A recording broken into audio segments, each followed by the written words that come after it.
and say, I've been told that today's speaker is very, very inspiring. So this is not to put a hard effort on you, Ed. This is just to say, would you kindly go ahead and please introduce yourself? The floor is yours, and tell us who you are and what you're going to talk about. Thank you very much. Sure, absolutely. Thanks, Graham, and thanks, Andrew, for inviting me. And I see some other people I know on the call as well. So, hi, everyone. Okay, so I'm Ed Gemmell. I'm the leader of the Climate Party, and I was in the last election the leader of the Climate Party, and continue to be so. I'm also the managing director of an organisation called Scientists Warning Europe that represents tens of thousands of scientists who signed the four great sort of scientific warnings to humanity about climate, two of them being the two most endorsed scientific papers ever. I'm then a unitary councillor in Buckinghamshire, and I am here in the LGA at the moment. I'm also on the LGA, so the Local Government Association, Local Infrastructure and Net Zero Board, and I just happen to be in the Local Government Association talking to you today. I'm then a parish councillor in Hazlemere, and that's Hazlemere in Buckinghamshire, where we've declared a climate emergency and set a 2030 net zero target. Today, I thought we'd perhaps go on two different things. Maybe start with a little bit of a look at where we are on climate, where we are as well, and what attitudes to climate are, simply because there's been some very interesting news that's come out over the last few days, up to 10 days. And then perhaps have a little look at what happened in the election. And then, if people would like me to, can also do a bit of a summary of what Hazlemere has been doing as a parish council to deal with the climate emergency and the nature emergency. So that was the thing. It's a bit of a mix and match, but as I understand it from today, that it's fairly relaxed and people want to chat about things. I thought I'd give a few bits of those as background to get started, and then people can just ask questions on any sort of topic they like. I think and a lot of people on this call will already be aware how dire things are relative to climate. And I do tend to hate it when people start talks just going through how bad things are. But on the basis there's been some relatively new news out in the last sort of days and even week or so, I think it's worth just looking at where we are and looking at the urgency. Antarctica looks like it's now warmed on average by about 10 degrees. That was the average warming for last month, with a number of days where it was 28 degrees C over the average. And those were anomalies, but anomalies in a general background of about a 10 degrees warming of Antarctica. And just imagining if we get an anomaly in, London or Edinburgh at the moment, where we go 28 degrees over the average temperature we've got at the moment, and imagine that even worse if that was happening in India or somewhere else. We've then had now near 13 months where we've been above 1.5 degrees and a whole year where we've been above 1.5. And in terms of the latest news, literally today or yesterday came out a report which was in the New Scientist saying that our new best hope is 1.6, and that is optimistically only a 50% chance now of 1.6 degrees.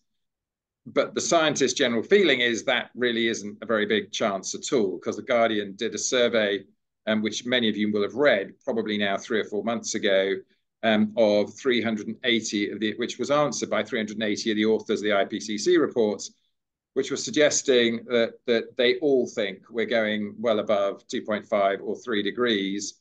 132 of them, 35% said 2.5 degrees is the lowest, and another 26% said that it was going to be 3 degrees, and further percentages said degrees above that. And those are the people that wrote the studies. So we're not in a good place at all, that the science is getting worse and worse. And yet, when we swing back to what's happening in politics, it doesn't seem that we're getting anything like the right kind of level of action that we should be having to deal with that. And only today, we saw reports coming out, or a poll coming out from the ECIU, which was showing that there's great support for it, that it's stayed steady. It's still, people want a lot of action, with 68% of people saying that they are pro Labour's idea of having GB energy.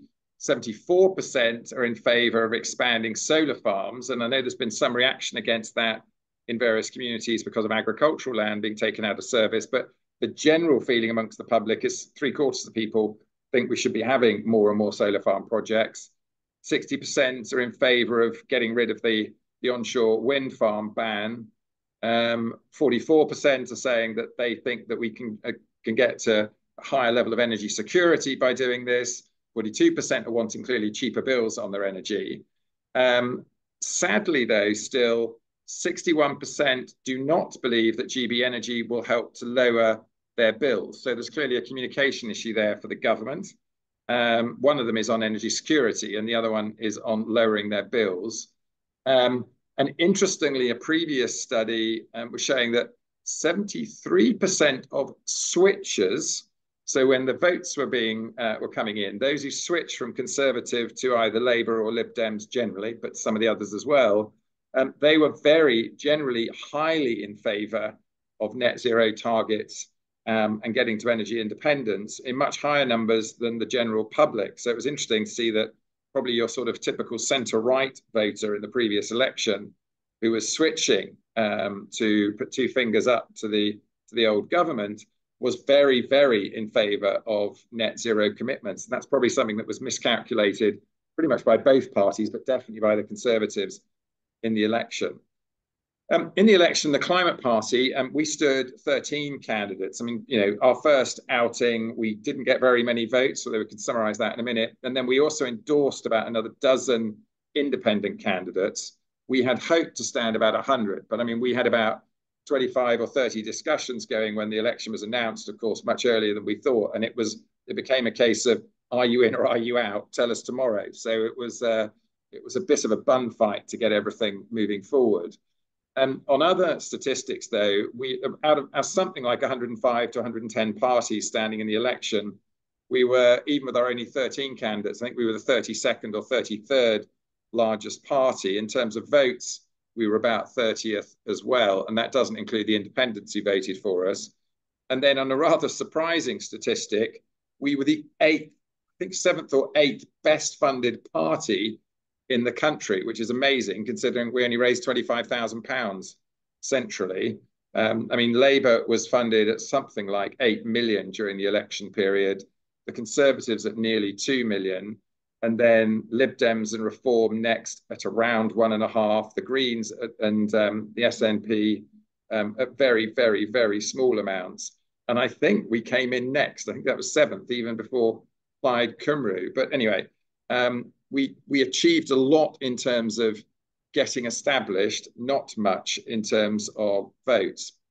But that isn't the only reason for what we've been doing. So we're actually out there trying to change the media dialogue and to push out the Overton window for now the Labour government, but for the bigger parties. So what we're trying to do is to go out there and say, look, we can talk up net zero.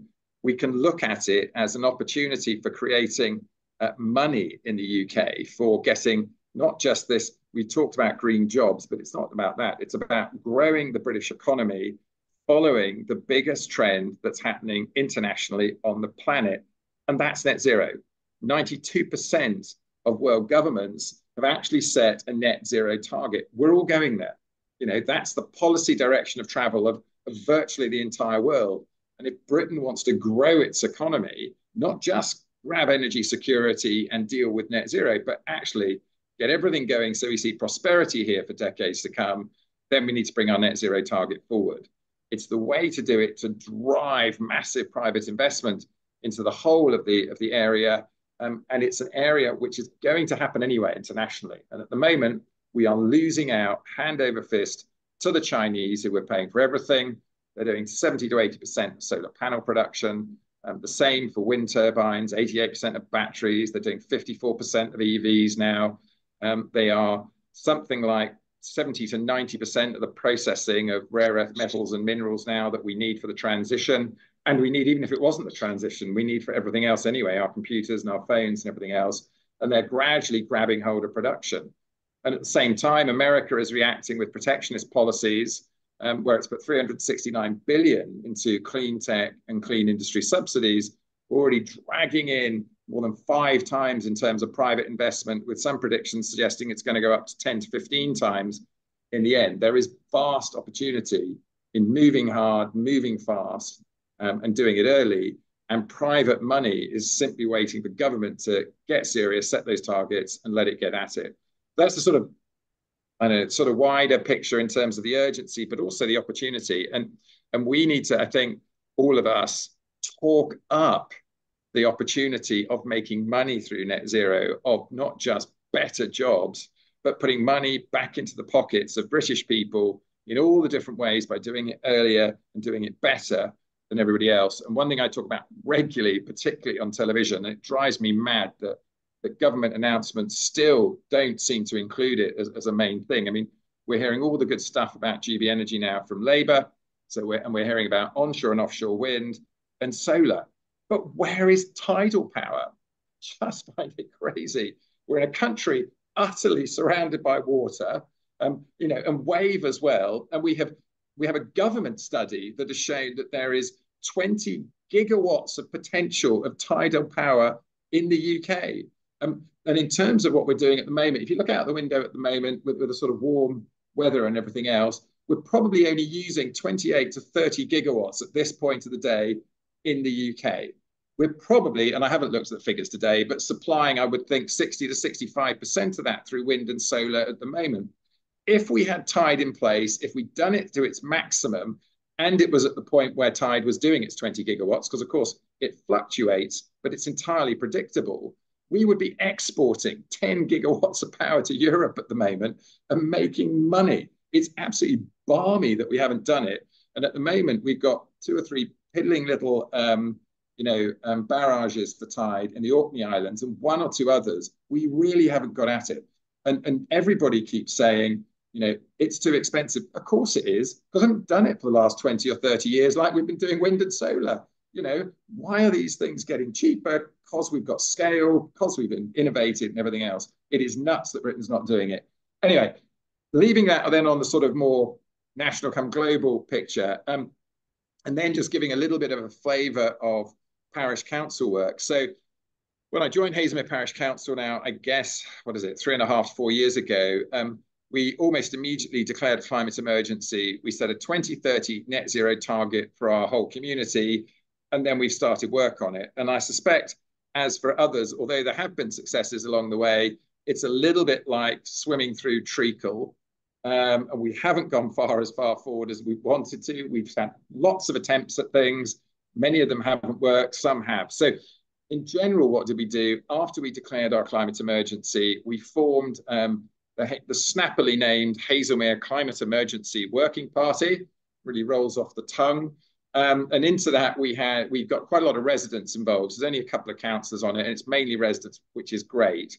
And we then have gone ahead and we started doing a whole load of talks on all sorts of different topics. So whether it was reviewing Buckinghamshire Council's climate emergency targets, looking at heat pumps, battery technology, nappy libraries, food waste, recycling, a whole load of things just to get people into what we were doing. And some of these things, as you will all know, get 5 people turn up, some get 30 or 40, and it's always a bit difficult to project which it is.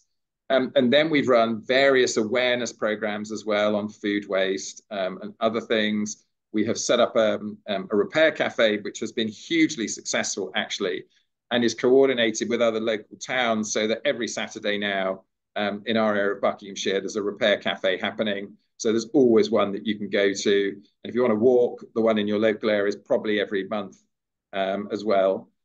We then, at the same place as we have the repair cafe, we put in additional recycling points. We call them advanced recycling, but I mean, marigold gloves, coffee pods, and these sorts of things.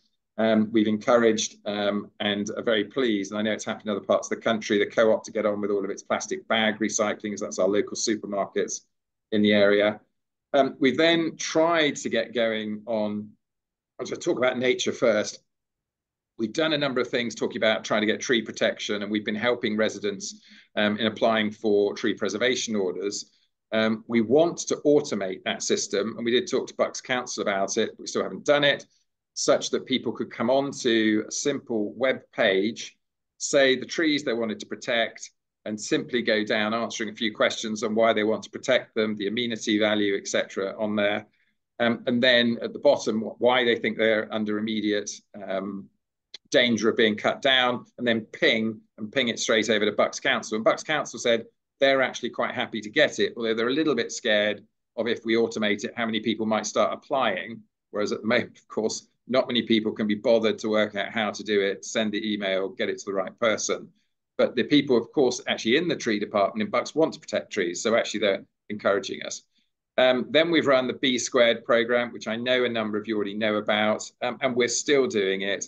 And that is that every year we drop off a packet of wildflower seeds to 3,500 homes, costing us about 28p a home, roughly speaking, but it doesn't cost us anything because it gets sponsored almost every single year.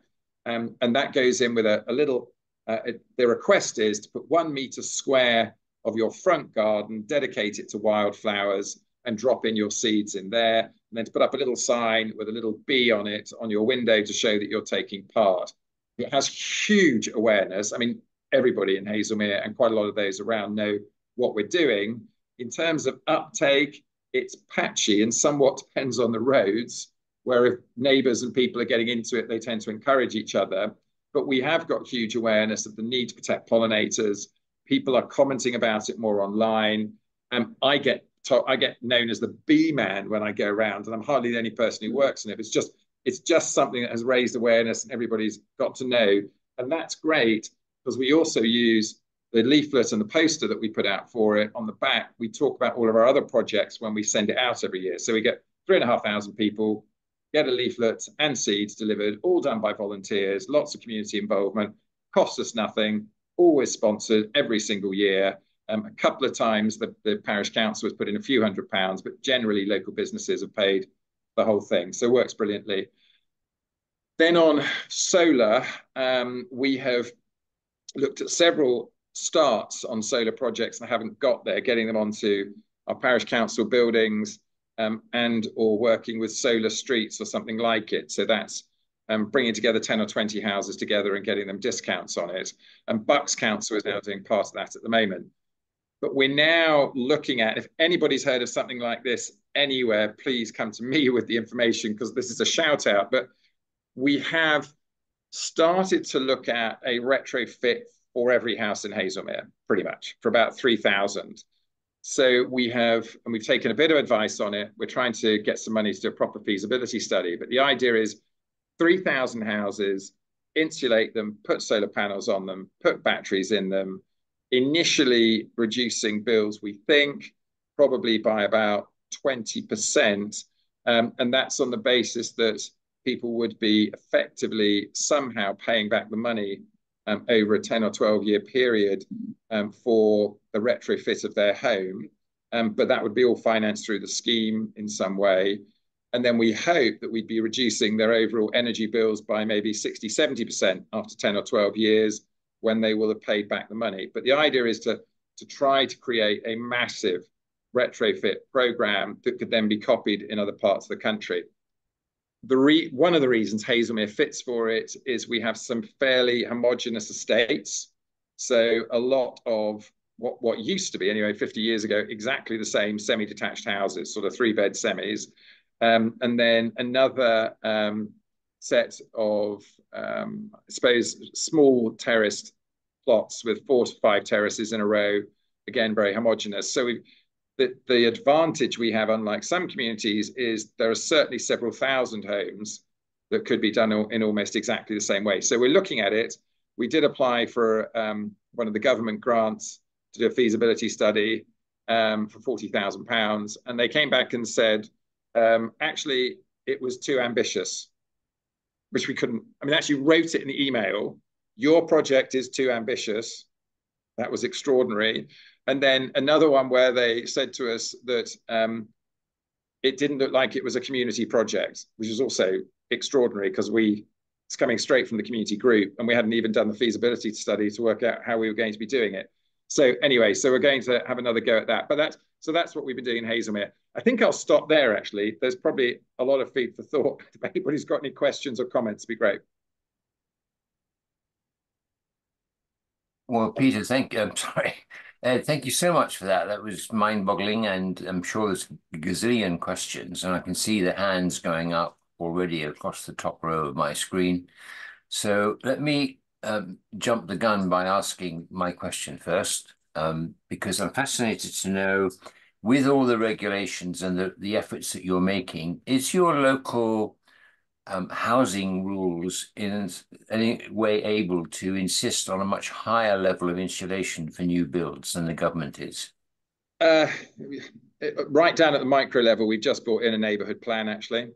So, and the neighbourhood plan is specifically targeting the building of eco homes, with crossover as well onto homes for first-time buyers and downsizers. I mean, we're a very middle-class area, so there was less of a community push for affordable housing, but effectively the same thing, so more modest-sized housing for first-time buyers and downsizers.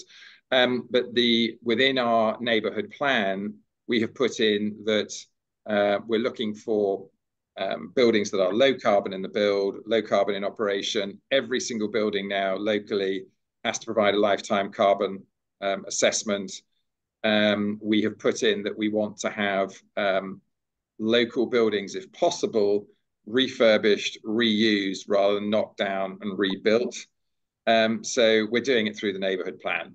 I mean, there's nothing Bucks Council is doing to help, and it's rather on the back foot and isn't taking large amounts of climate action. But locally, we brought in the neighbourhood plan. The next problem, though, is, and I don't know if anybody else has faced this, is the planners. So although we've got this in, and it actually says, and I'm particularly have put in to build a zero carbon home in operation and in construction. And the planners came back and basically said, it doesn't look like the buildings and the rest of the street, so you can't do it. And they basically ignored the neighbourhood plan, saying that these would be favoured. So we're trying to do it. The requirement for a carbon life cycle assessment is being put in by the planners, either as a condition or before they'll even accept it. So the answer is we're trying. We're bringing in local legislation to do it, and we aren't being helped at the county level. And do you find that the neighbourhood plan is solid gold in terms of having any effect? Can people just ignore it in the planning levels or even the developers themselves? What weight has it got nowadays? Well, I mean, legally, it's part of the local plan, so it should not be ignored, and it should have exactly the same level of authority as the local plan at your district or county level. What is happening practically with us is, I think we're in an early stage. We're probably only 6 or 7 months since we brought it in. I think the first part of it is they're not used to it. And because they're not used to it, they are going back to their old way of doing everything at the planning department. And we're having to consistently fight the battles. So the parish council finds itself at pretty much every single build or dual build planning application, we're taking them all to committee and we're having to fight it out there at committee. But I think that's partly education. The planners have generally been used to doing it in a particular way, and we're having to educate them into the new way. But there are other local parish councils that are following us who are going to try and bring in further neighbourhood plans that look a little bit like ours. Like all these things, you're burning a new furrow for everybody, or how do you say this? Driving a new furrow for everyone, and gradually things start turning around to follow. So I would say we're very frustrated with how many planning applications have got through without the neighbourhood plan being applied properly, but it is being talked about again and again and again by the planners, and they're starting to get to know it. So we're hopeful that will improve in the future. We're desperately short of enforcement people in our planning department. So it doesn't matter if people break the rules, no one's going to go around and challenge it. But still, thank you very much. Very helpful. Let me pass on to those with hands raised. And Andrew, you're up first, please. Thanks very much. Hi, Ed. Great stuff. Very good to see you again and to catch up a bit. Various points, some of which I'll take offline with you, if I may. But in terms of green jobs and the green economy, I've been working to try and get a list of what we actually mean by those jobs, and so that we can actually break that down into news for local businesses, and indeed what parish councils can do to add the shoulder to the wheel to that. Is there any work going on in that area, please? Oh gosh, I I don't know of, and because most of what we're doing in the climate party is trying to shout around at the national level rather than at the local level, so we haven't really been looking at it. That's not to say that out of the 25 people that stood for us in the election, that people wouldn't have been doing or talking about things locally. And when we have our get together, which will now be in September, to go through what happened in the election, maybe something will come out of that. I'll let you know.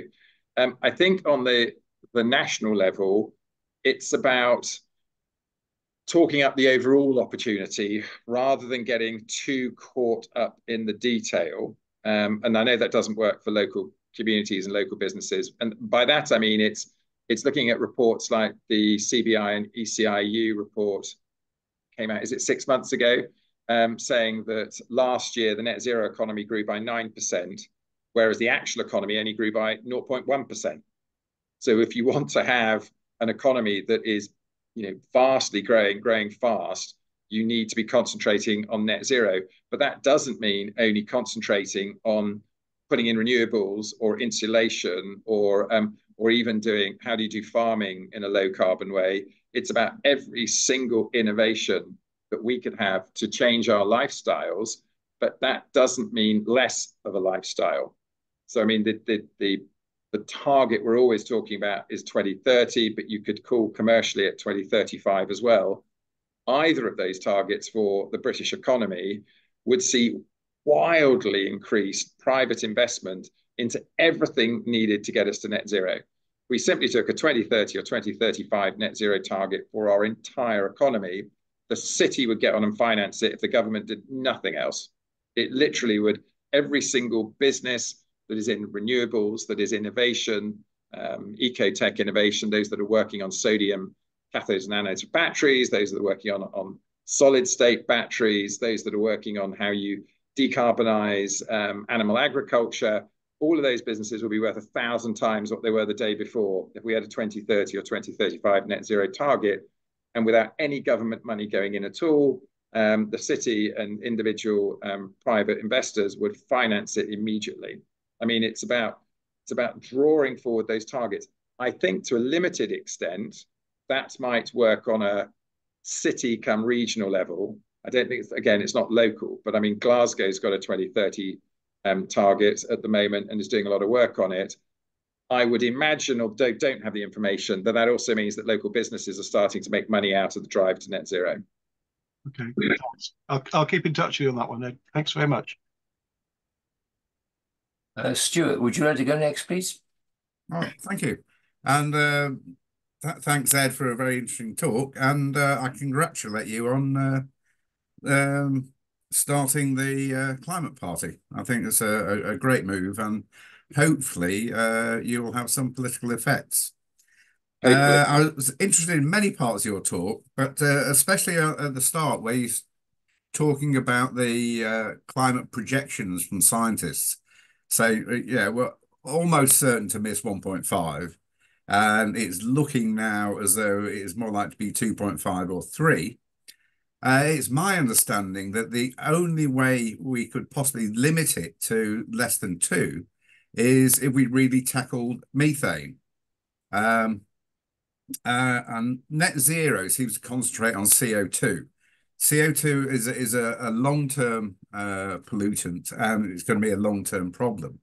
The only way to sort of tackle this problem swiftly is to stop emitting methane. And there are several new satellites up there which can pinpoint methane.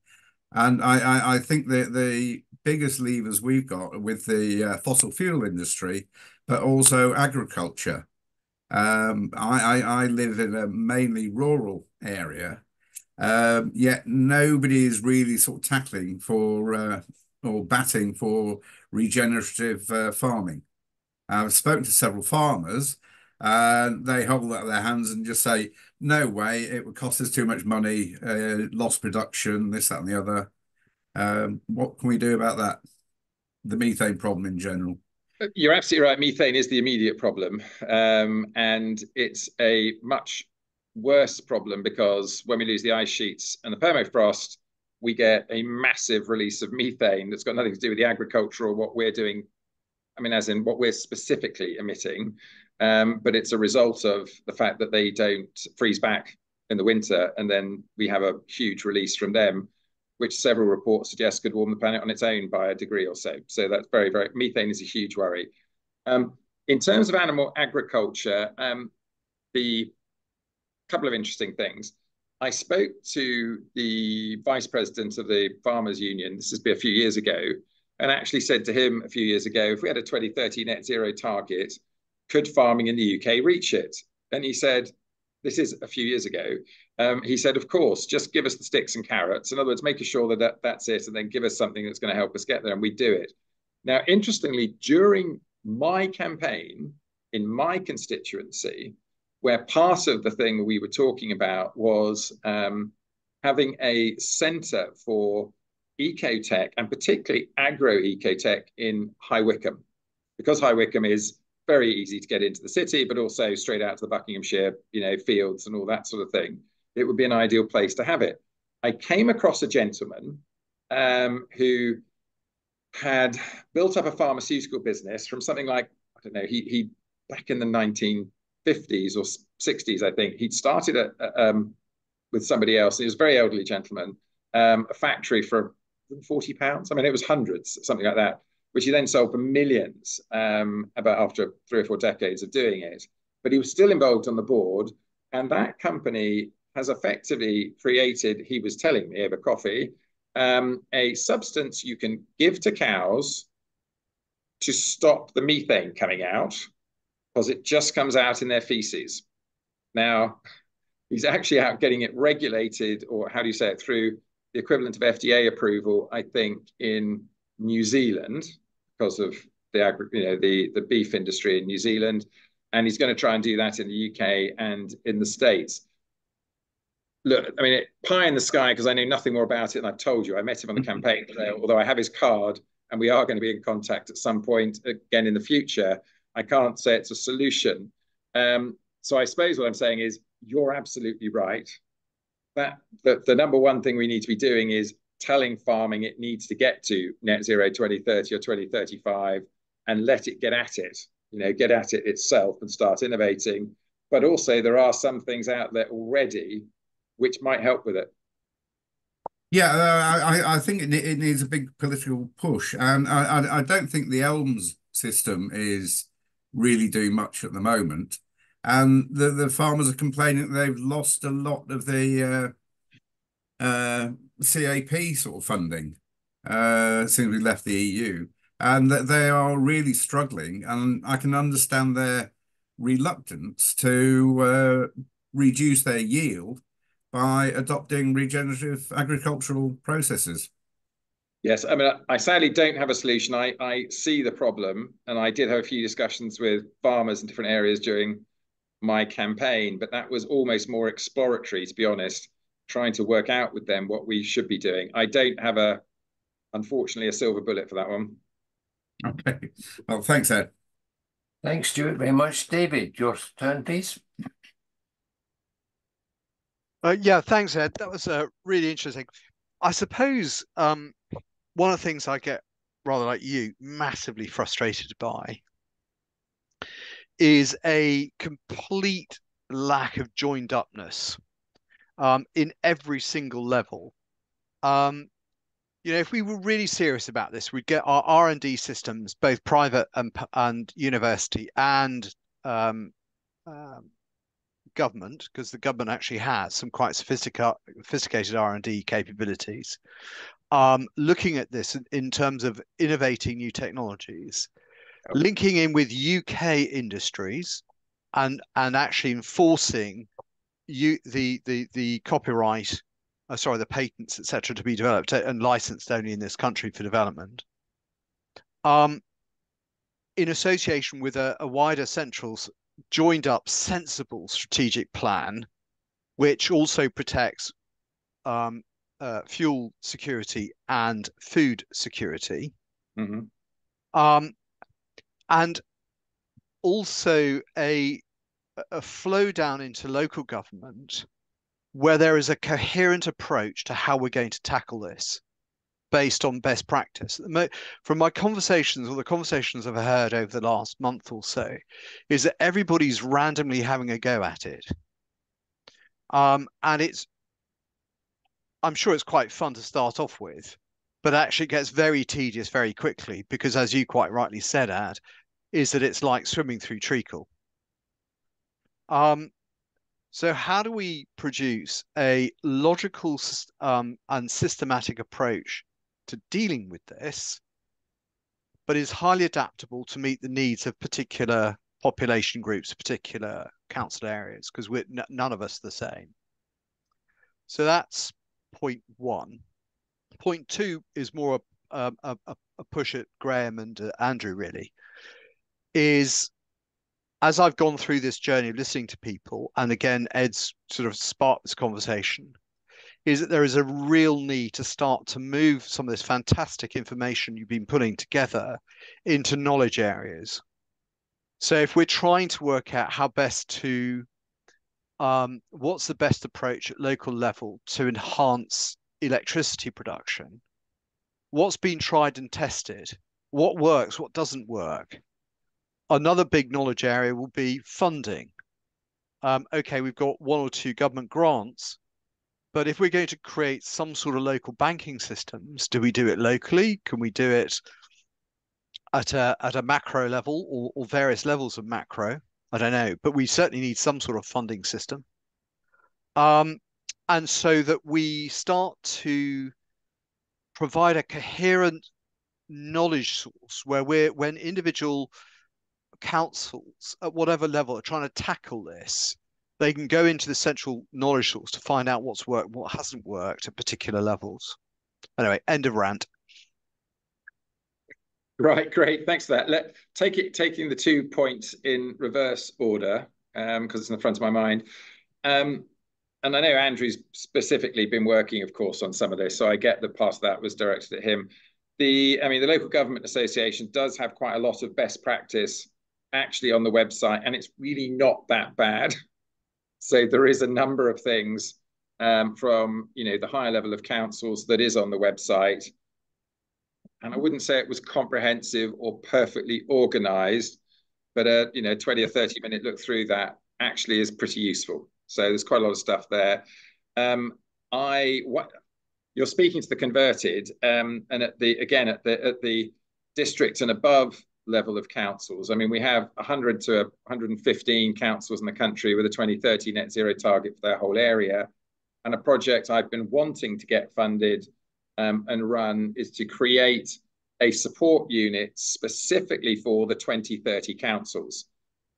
The reason I focus on 2030 is because not only is that scientifically relevant, as in we get to net zero by 2030, and we do have a reasonable chance of saving ourselves, and then commercially relevant in terms of beating the rest of the world, but also anything that a collection of councils going to 2030 would do to get there is best practice for anybody going 2035, 2040, 2050. So everything you do for the 2030 councils helps everyone else.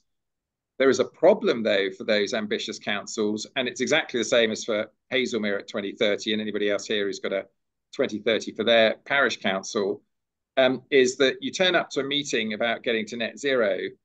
The meeting is generally focused on 2050 because that's the default government position. Everyone's talking then about doing something over the next 25 years, and then we potter around and don't actually really talk about anything substantial. So we probably, and I did mention it to Andrew before, maybe he'll come in and say what he's actually done, doing, thinking of, is that we probably should just do the same thing for parish and town councils anyway, is create a support group for those who are going for 2030. So they can turn up to meetings, come to Zooms, get advice only on that target. Because if we had 50 parish and town councils here who had a 2030 target, each one will probably have a solution to one of the things you've mentioned, David. Not everybody will have everything, but they'll all have a solution or a recommendation. And we can put all those together. But if we bring them all together with everyone who's going to 2050 or who's got no target, we get nowhere because no one has that same proper level of action needed.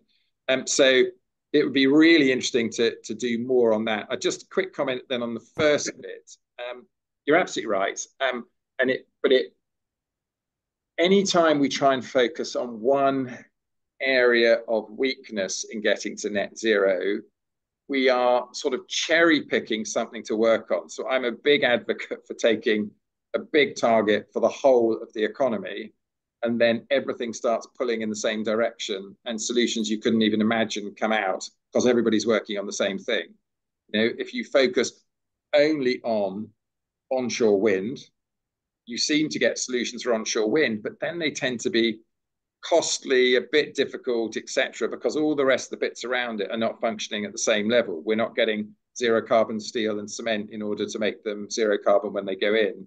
We're not getting planning that is going to encourage the building of certain types of settlements around wind farms in order to have the electricity supplied to them and the whole thing to work in a much more holistic way.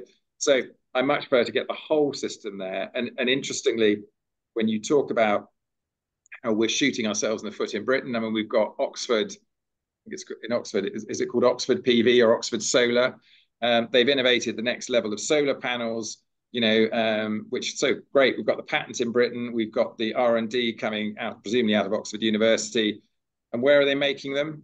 In Germany, because there isn't a production facility here to make them. So we've lost out on the jobs, the money, the infrastructure, and everything else that comes from it.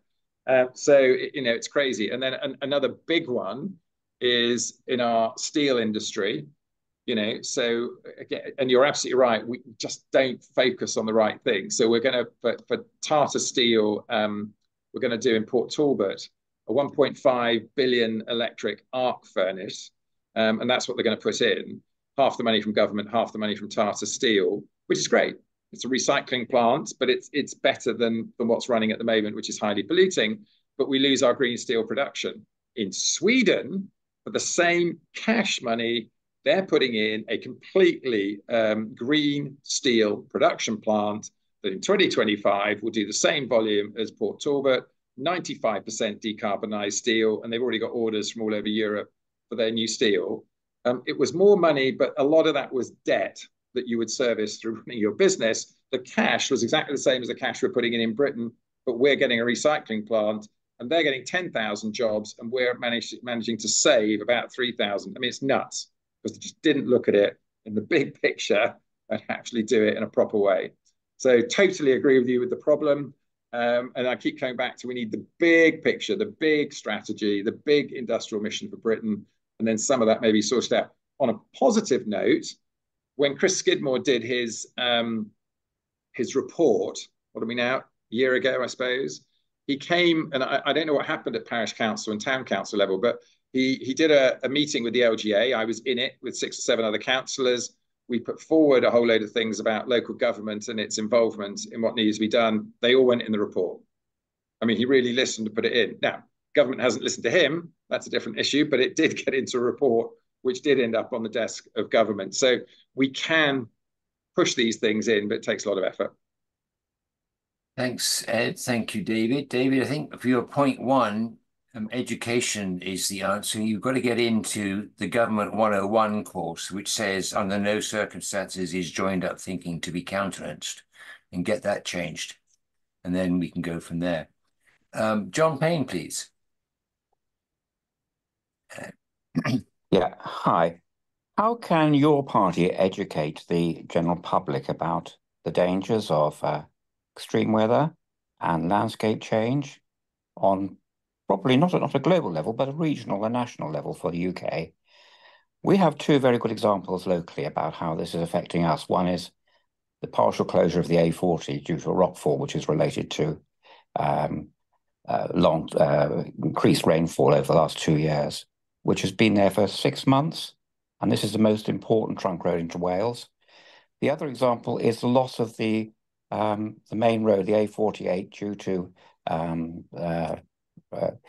tidal surges and storm surges and raised water levels over the next 20 or 30 years, which will transform how the Forest of Dean District Council will the road infrastructure. So I'm looking about engagement without scaring people witless.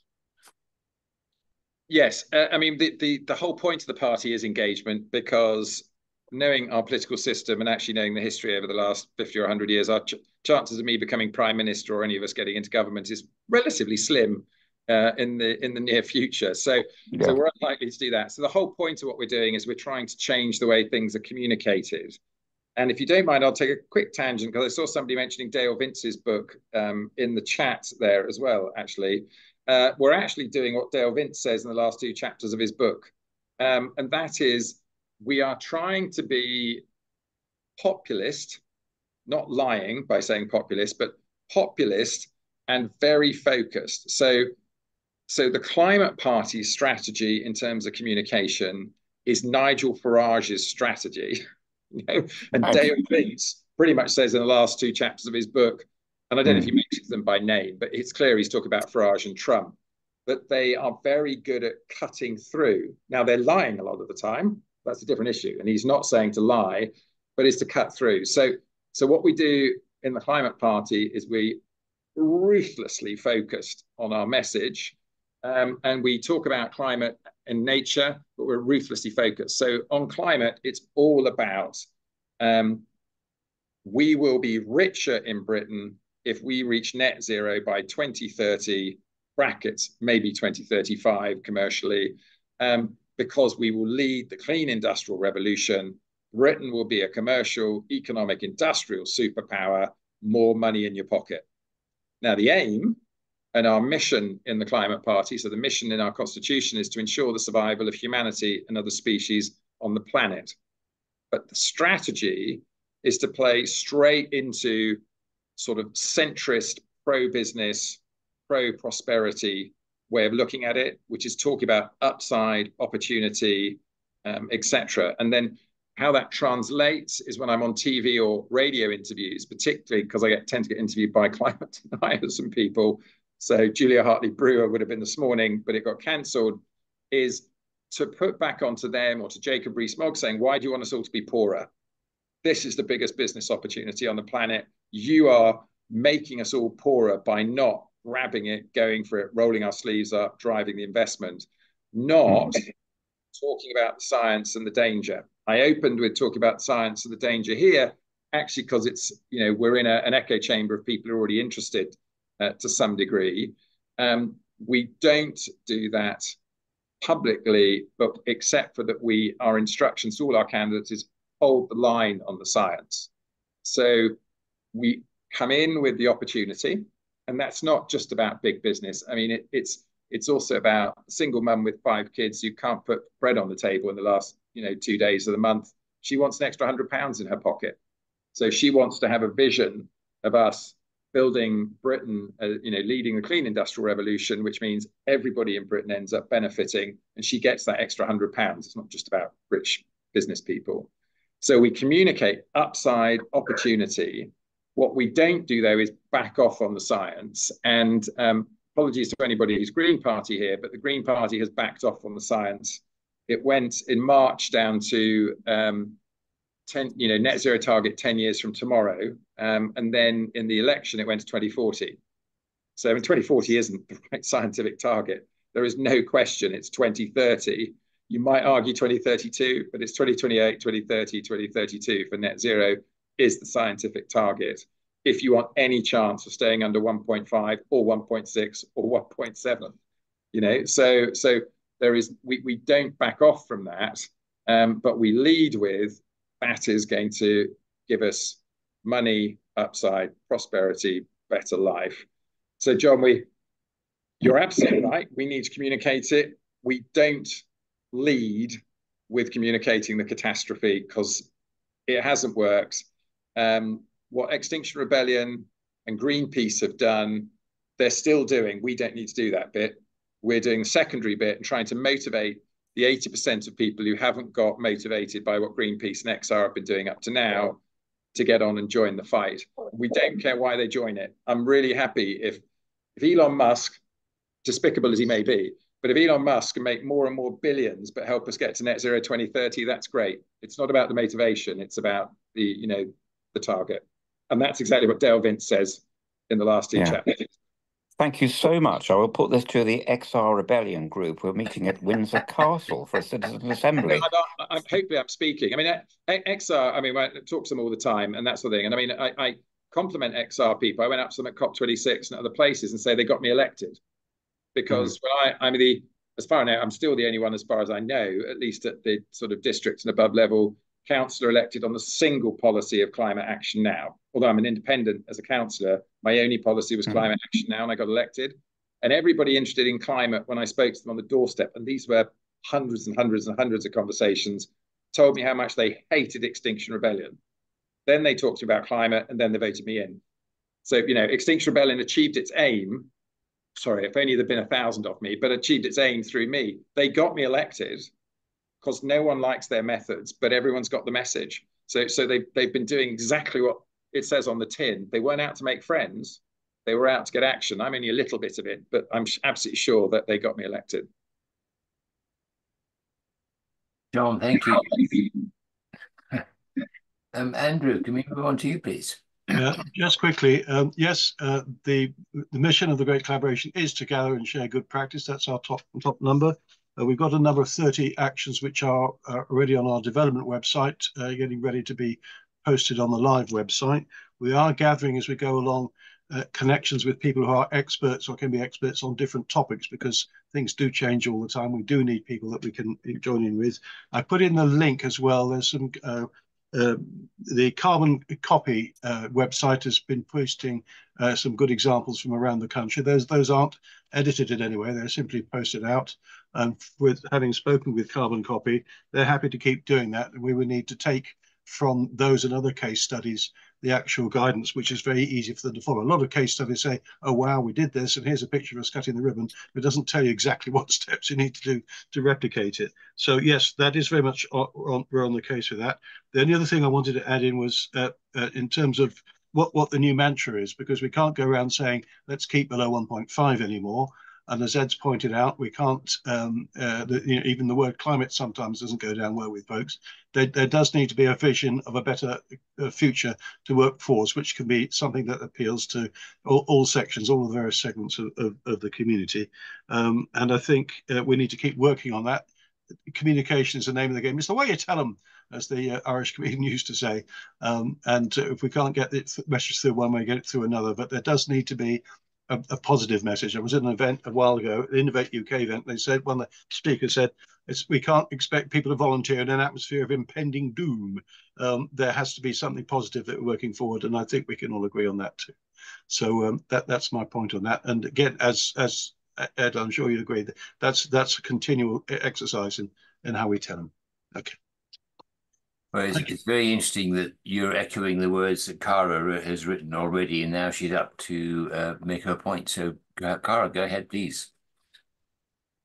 Thank you. Yes, and to both before, to reiterate what I put in the chat around how we need to sort of change our communication, because it's only those of us that are stimulated by fear that are unable to feel like they can make change happen. The majority of people, it's not going to stimulate action. And so we need to give them the kind of the carrots and the things that they want, which happen to also have a positive impact on reducing climate breakdown.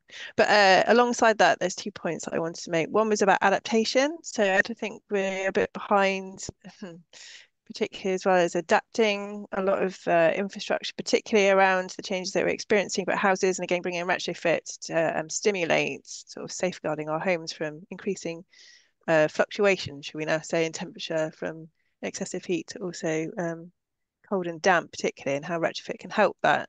So it'd be really useful to have a link maybe to the scheme and projects you were talking about, doing mass retrofit, of which we're trying to look at in other parts of the country. But I do feel adaptation is far too behind, and that's something else that needs to be bringing forward to cross over with climate change action. But also 2030, I thought would be interesting to mention that I feel, and I am a very big advocate for 2030 being the target. I think we need to bring it forward for everything that you're saying, but I guess some of the wavering, so to speak, and those pushing that deadline back is because they're coming up against massive barriers. And one example around net zero is our renewable energy. So it's great to see the new government kind of putting that top of their agenda to kind of achieve action around that, but particularly where we in Somerset have recently done an energy plan. I think some other councils have done it too, but in the southwest, I guess because we're not starting from zero in terms of the amount of renewable energy that's been installed, we've got huge bottlenecks as well in terms of ability to connect to the grid.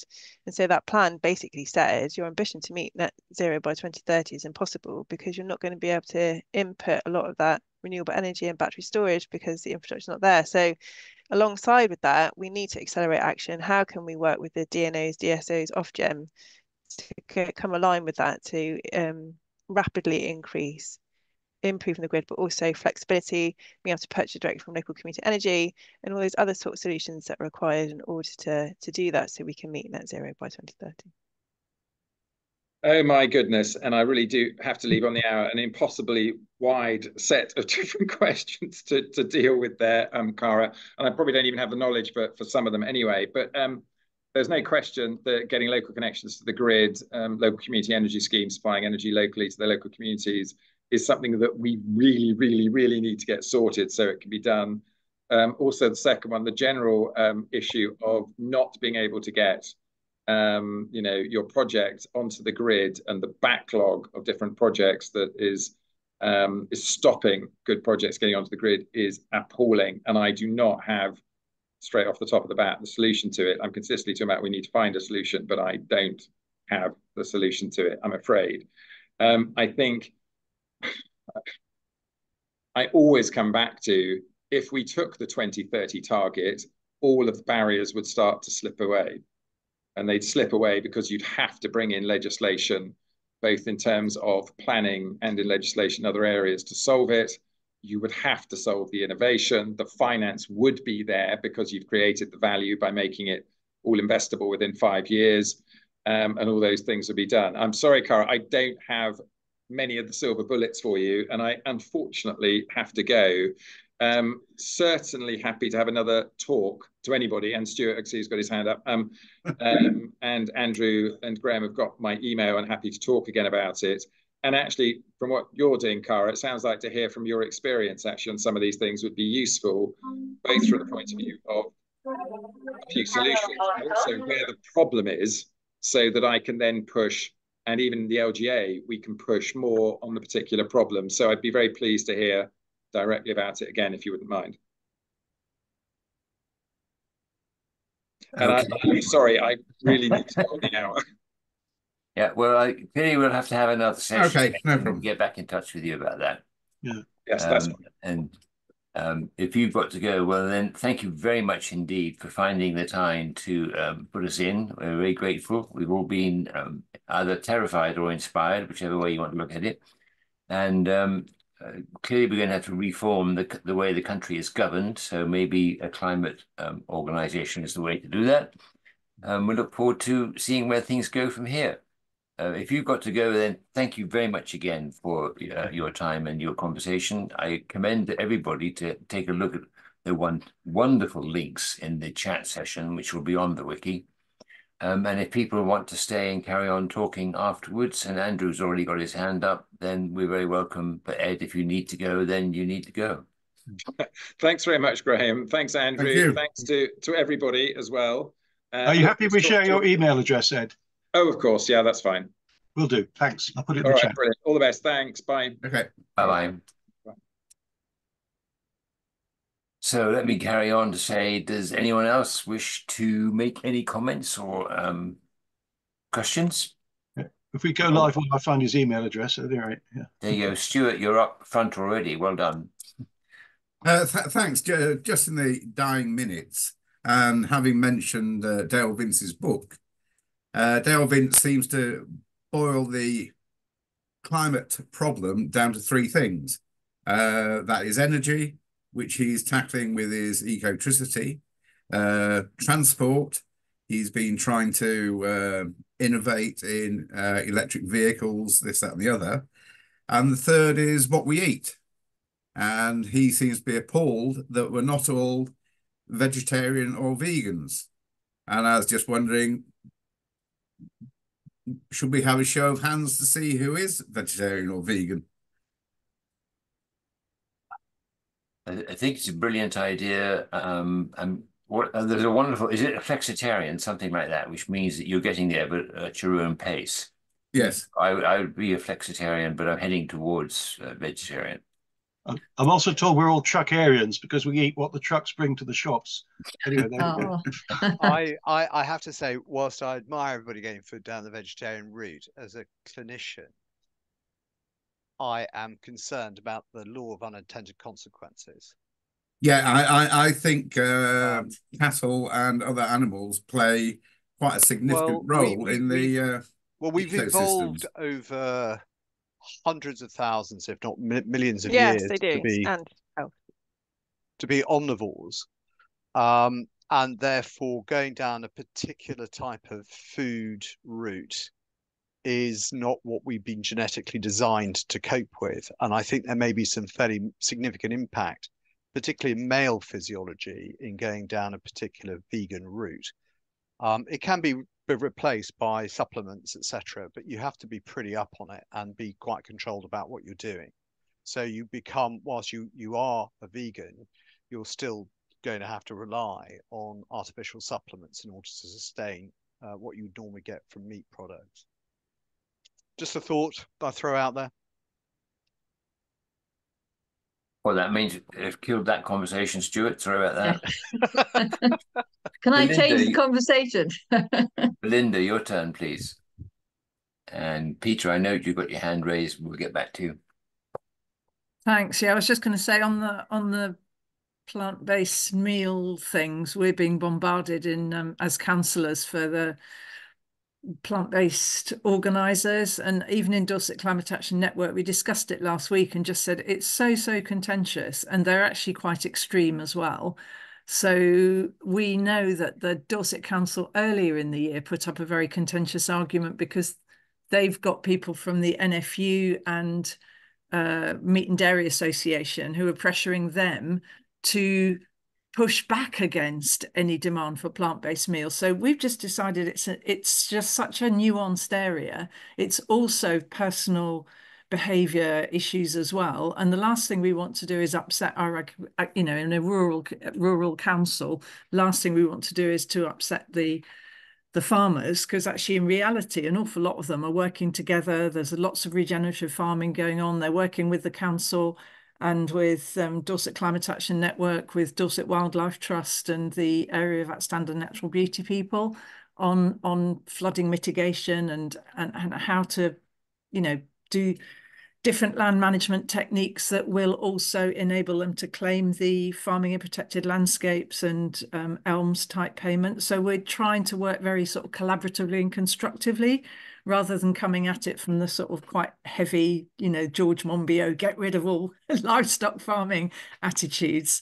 It's really tricky. I was also just going to say, in support of what Cara's saying, definitely in West Dorset, we are really struggling. We can't do anything in Lyme Regis. We could have as many EV chargers as Dorset Council was prepared to give us, or, the installers, the contractors, because they know there is huge demand for it. We simply don't have the grid capacity. We've got local businesses who cannot buy new equipment because there is no grid capacity. It's a real nightmare.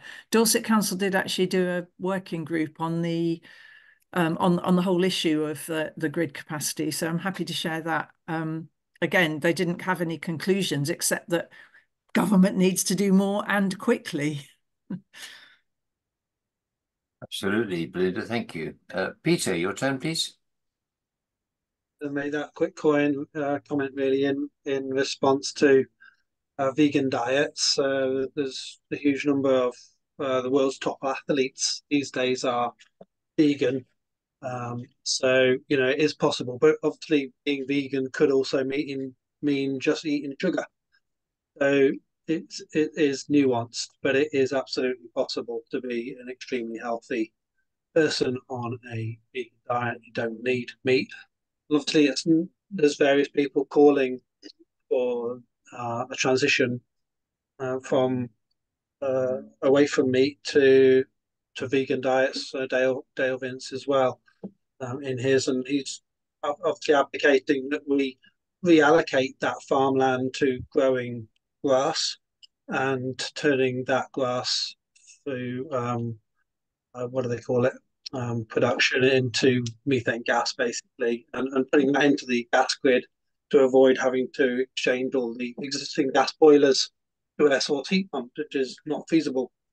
So that's kind of an interesting one, but obviously there needs to be a managed transition there, and the farmers are going to get upset if there isn't a proactive transition, and it's got to be managed. They've run out of options. I think this is where we get into contentious politics, contentious views, because that's a particular view.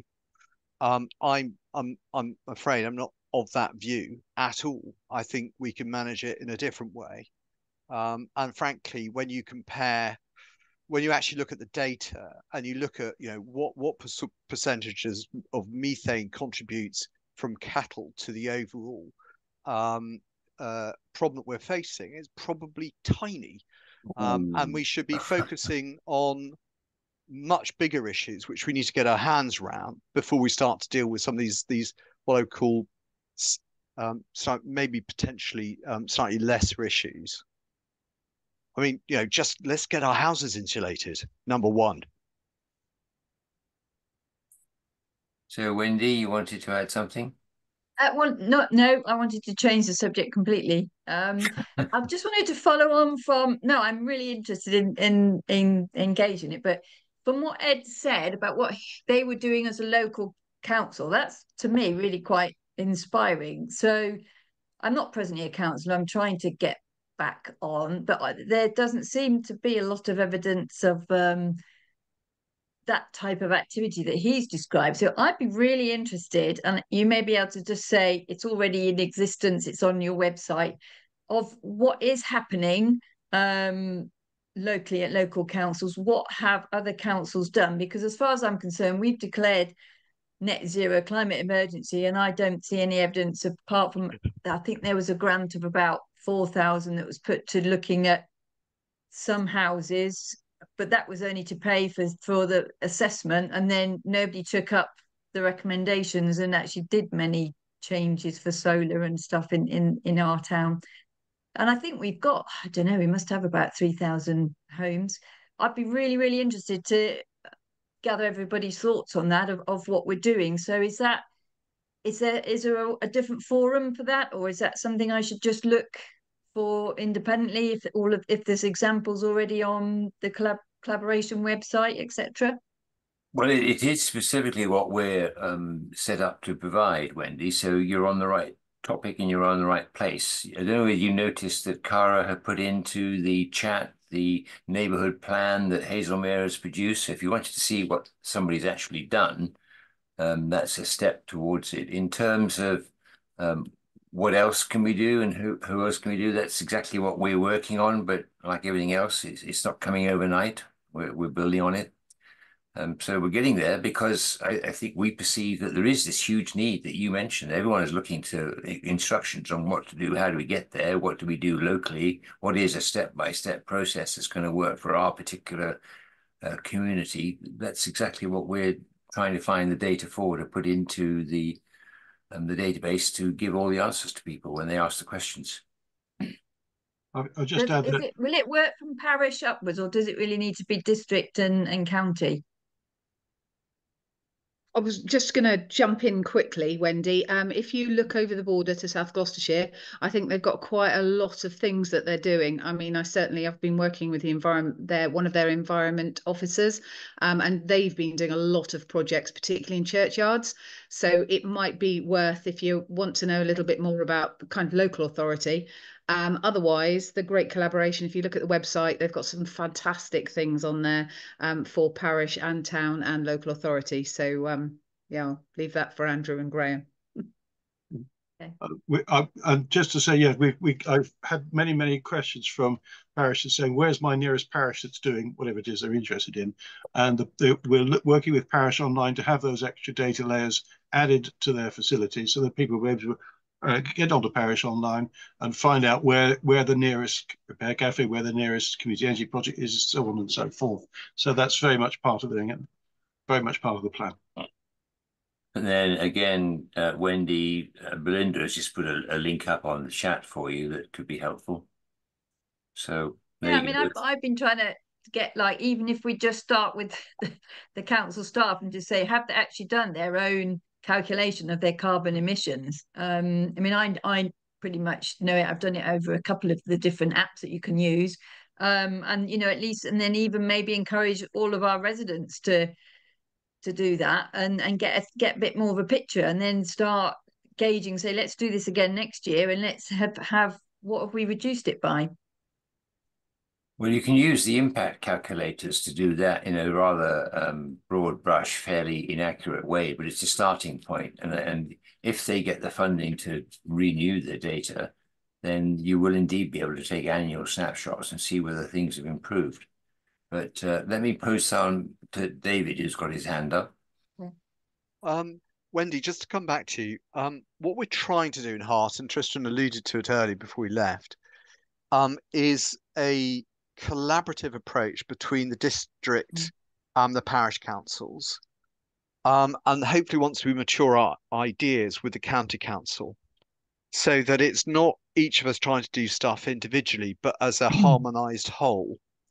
And the way in which we've started approaching that is that Hampshire and Hart have actually produced quite detailed CO2 output figures for various different parts of the, it's stratified by cause. So we know where the greatest problems are and what's causing them by, so transport is a big area, domestic dwellings another. So what we've done is we've taken each one of those and we're starting to analyze what it is we need to do to try and mitigate the problems in each of those particular areas. And so we're working to try and create a coherent, structured plan that starts off by the first thing we need to do is actually understand what we're dealing with. And actually Tristan has done in terms of the Parish Online, gives a fantastic overview, for example, of the EPC data for every single house within your parish. Now, unfortunately, in my parish, there are more houses without an EPC than there are with, because people have been living there for so long, or they're grossly out of date. So one of the big programs that we're going to have to do right across the district is get everybody's EPC up to date. Because once we know what the EPC is, we can then start working out what we need to do and how much it's going to cost in order to bring people up to a particular level within the EPC banding. And then it then triggers off a whole sort of bunch of other stuff. So, for example, a lot of the solutions require electricity. So how do we generate electricity locally, either at a county level or at a district level, to offset some of the technologies that are going to require electricity in order to move us towards carbon zero.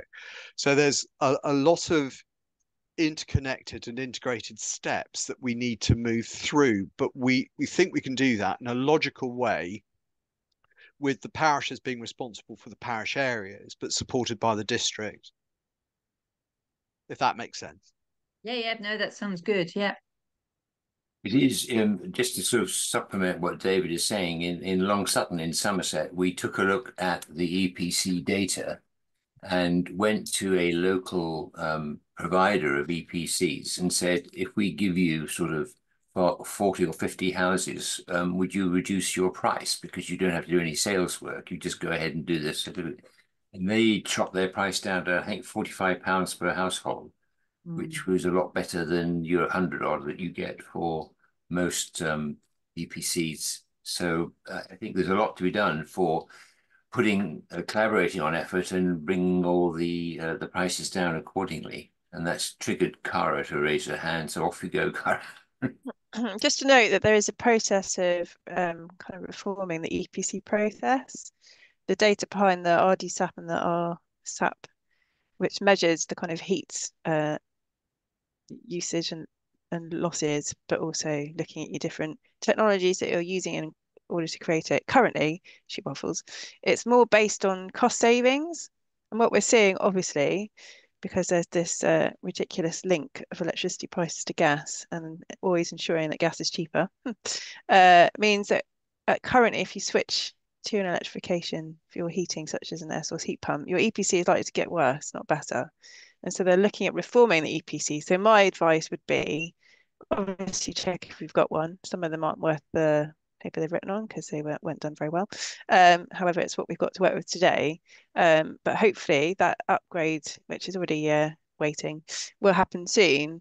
And that will be much more positive in terms of decarbonisation, so kind of retrofit improvements.